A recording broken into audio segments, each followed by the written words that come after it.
YouTube, how's it going? Welcome back to the channel. Today, guys, we are gonna showcase one deck profile that one of my subscribers actually wanted to see. So this is RDA, so Red Dragon Archfiend plus the Horus. It's simple enough. I mean, you just basically add the Horus into a Red Dragon Archfiend deck, and you have this deck here. So I tried a couple of versions where I tried ciphering into the mix as an engine, but I keep on breaking into the Omega or even the copy of Driver. Also, the Horus monsters like the Happy is also a brick if you don't have a face-up King's Sarcophagus. We are running a second copy of King's Sarcophagus. You can remove or choose to use one copy of King's Sarcophagus. I just placed a second copy of this just to see this more often in my draw. Regardless, the deck works perfectly fine. I had a really good game from Diamond 5 up until Diamond 2. And then once I tweaked the deck, it got me back to Diamond 3. But anyways, it's just basically Red Dragon Archfiend plus the Horus. Typical staples: Veilers, Imperm, Maxi, Ash Blossom, Cold Buys, Crossouts. And I think that's basically it. Bish Shells are really good dark and light removals as well. For the Resonators, please take note, you'll be locked into Dark Synchro monsters only here with a copy of Soul Resonators effect. Bone Archfiend, you'll be locked into Dark Dragon Synchro. And you can't use the effect of Red Rising if you have like a face-up Exi monster in the field. Deck is good, main deck is nice, one board breaker which is the Talents. It's kind of nice playing with this deck. Extra deck is kind of tight because you're running with Horus cards as well, so you need to have like good rank 8 targets. And number 90 is a monster negate. Tingirso is non-target removal, which in some cases I really need to have. And a copy of Zombie Vampire to just mill your deck. SP Little Knight is another good option here. I did run a previous version with IP Masquerena plus SP Little Knight, but I just want to settle with Little Knight alone here. Synchros, Red Rising, 2 copies. 1 copy of Ancient Pixie for level 7. 2 copies of Red Dragon Archfiend. Scarlet Dragon Archfiend, just removing all the special summon effect monsters. 1 monster negate or 1 card negate from the Abyss. Visual Spader, good card. Chaos Angel removal plus protection, and of course with a Psychic and Punisher, so a ton of level 8s plus a level 3, which is easy enough to attain. You go for a Psychic and Punisher, and then you can even sit on the Psychic and Punisher in the field, which is kind of abnormal. There are some times where you'll draw into some awkward cards like a copy of Red Zone here, or Finished Golem, or some hand traps, or you know, typical things like that. But overall, I think that's like a minor issue with the deck, but bricking is still possible with this deck also, so please take note of that one and be careful. And that is Red Dragon Archfiend. Now you can remove a copy of Red Zone here and then focus with the Branded Beast. It's still a really good solid card as well to use with the deck. And I have a couple of replays for you guys to showcase with this deck, of course. So without further ado, let's go into our replays. Alright, so here we are with the replays, guys, and we are going up against Stun Horus deck. Now, luckily we're going first here, so if he was going first, he could have like established a good board with some back rows. But yeah, we got a copy of Effect Veiler, 1 Crimson Resonator, 1 Mseti, a copy of Cold Buy, and a copy of Crimson Gaia. These 2 cards here, the Mseti and a copy of Crimson, are good starters for your deck. So at this point, we bait out an Ash or whatsoever, or possibly a Maxi, so he has a Maxi. Basically just Cold Buy that card to avoid any more issues. So this actually falls like any other combo deck into Maxi. Not really that much with Effect Veilers or Imperms or even Ash Blossoms, but Maxi is the most annoying one here. But yeah, we go for Mseti here, dumping to the grave, getting a copy of Sark and a copy of a Soul Resonator from the draw, which is cool. You don't have to search it. Go for King's Sarcophagus, go for normal summoning the Soul Resonator, gaining access to the Bone Fiend. Go get a copy of Finished Golem before we remove it with the help of Bone Archfiend. So with this, since we already have the Crimson in the graveyard, we just have to dump a second copy of, or a first copy of Crimson, or a Vision Resonator. And then summon Red Rising to the field, and then with Red Rising, spell summon the Crimson. Crimson will spell summon the level 1. And copy of the Vision to the field. We go for Scar Red, and then we go into lastly a copy of our Abyss, which is a card negate. And since Scar Red is sent to the graveyard, we will spell summon a Red Dragon Archfiend to the field. Now the thing about this, why I would like to have Red Zone online, is because yeah, Red Dragon Archfiend is kinda necessary. if we don't have red zone here, we could have gone into a copy of Despater, which is kind of nice as well. But yeah, regardless, it's perfectly fine. The 2 copies of the Horus is kind of good also. At this point, our guy has dumped a copy of Horus plus a copy of what you call this, Black Witch, and then he'll go into a copy of Lava Golem. So typically, I got 1 negate less. He's gonna go for Mseti here. I will try to remove it with a copy of Finished Golem, but he has Super Poly. So with this, he's gonna Super Poly my Vision and a copy of Red Dragon Archfiend. It's kind of sad. And then he's gonna go for that one, but I luckily remove a copy of Glory of the Horus in the field. And then for some reason, this guy forgot the effect of his Sarcophagus, which you'll see in a bit. So yeah, our Happy is gonna bounce back our cards to our hand. So there we go, and he's gonna go for an attack. So yeah, the effect of the Sarcophagus, once per turn at the start of the damage phase, if your Horus monster battles an opponent's monster, you can send that opponent's monster to the grave. So without even popping it, and then it won't use its effect. So at this point on, we are free to do an OTK. So we just need another 3k body, which is that, and that's basically the game. Alright, so for our second game, we are going up against Rescue Ace here. We got 1 Veiler, 1 Maxi, 1 Bone Archfiend, 1 Branded, and a copy of Fiendish Golem. So like I said, sometimes we are going to see some awkward hands like this if you're using this type of deck. So really awkward. And very bricky as well. But it's pretty fun.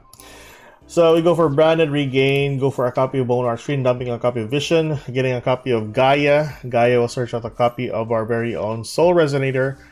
And that's basically it. Can't do anything else about this other than setting a copy of Finished Golem. Luckily, we still have the Veiler though. Yeah, I don't want to overcommit with the combos here. So that's why I just settled with a copy of Bone Archfiend to the field. And then for our guys, gonna go for Emergency here. Surreal summoning a copy of Turbulence, which is kind of okay though. Then I think I toggled on here and then just used Finished Golem to remove a copy of his Turbulence, and then that's basically it. As long as you remove the Turbulence or negate the Turbulence, he's practically useless. So you can't get the hold of the trap cards, or spell cards I mean. So in our turn, get a copy of Resonator on the field, get a copy of Crimson, and luckily we did this because our guy actually got like Super Poly here. Yeah, Super Poly into my 2 cards. Going to a copy of Mud Dragon of the Swamp. There we go. And since I don't have monsters on my field, I can spell summon a copy of Crimson Resonator on the field. So I was very lucky that I did not do anything rash here. And then I did not use the effect of Bone Archfiend, because I can use Bone Archfiend's effect to, you know, lower my level or raise my level. So with this, we can still continue on with the combo. Red Rising, search out a copy of Crimson from the grave. Crimson will use its effects, spell summon the Resonator monsters from our deck, and do another Synchro Summon into Scar Red. Synchro Summon again into a copy of Visual Despater. Then Scar Red will spell summon a copy of Red Dragon Archfiend. I mean, Hot Red. And then for the Crimson, since 1 card is popped, you can spell summon the Scar Red, going to a copy of Hot Red Dragon Archfiend Abyss. Synchron is gonna bounce back a copy of Vision, and we can go for battle. Pop that. Attack for 3-2 and 3-5, and he still has 1,400 life points, I think. 1-3. 1-4, 1-3. There we go. So still pretty good though. Still have 1 card to pop, or we can just do that later with a copy of Abyss. But he's gonna go for Bonfire here. Luckily we have Ash Blossom, which is pretty good. Then he can go for Black Witch. Whatever he'll summon to the field, it's not really like a big issue.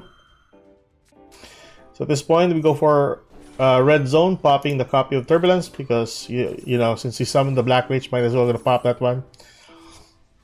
And then with Black Witch, gaining access to the original Sinful Spoils. And with Gaia, summon to the field because what card was popped. He's gonna go for original Sinful Spoils, and then we just need to target it with the Abyss. That's basically it. 2 3k bodies, and then 1 3-2 and 3-5 on the field, which is pretty good. So there you go. That is basically it.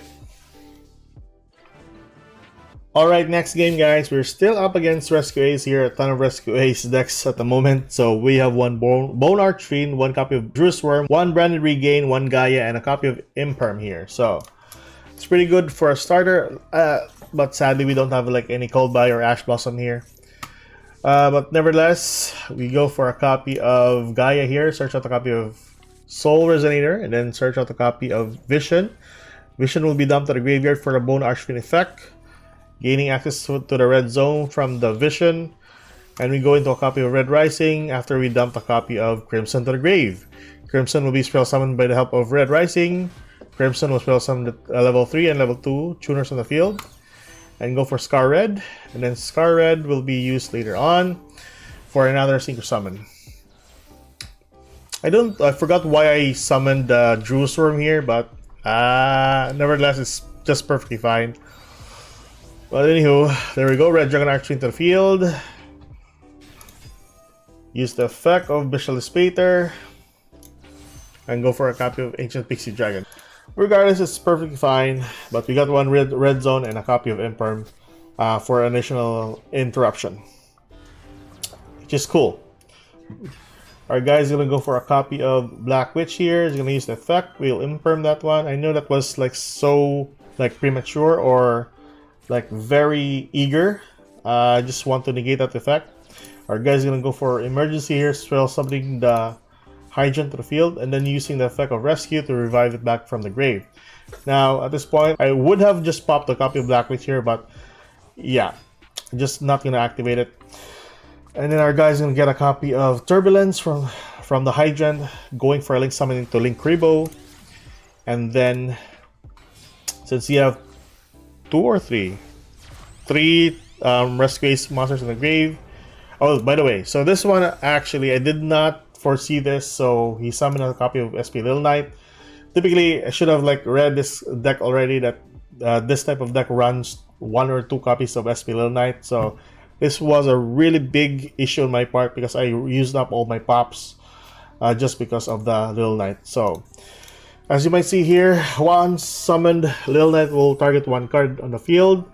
Then since I used it with a copy of Red Zone, he will use its effect.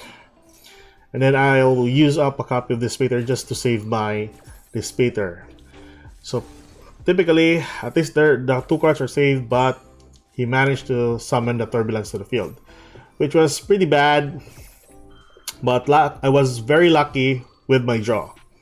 It was okay though. Regardless,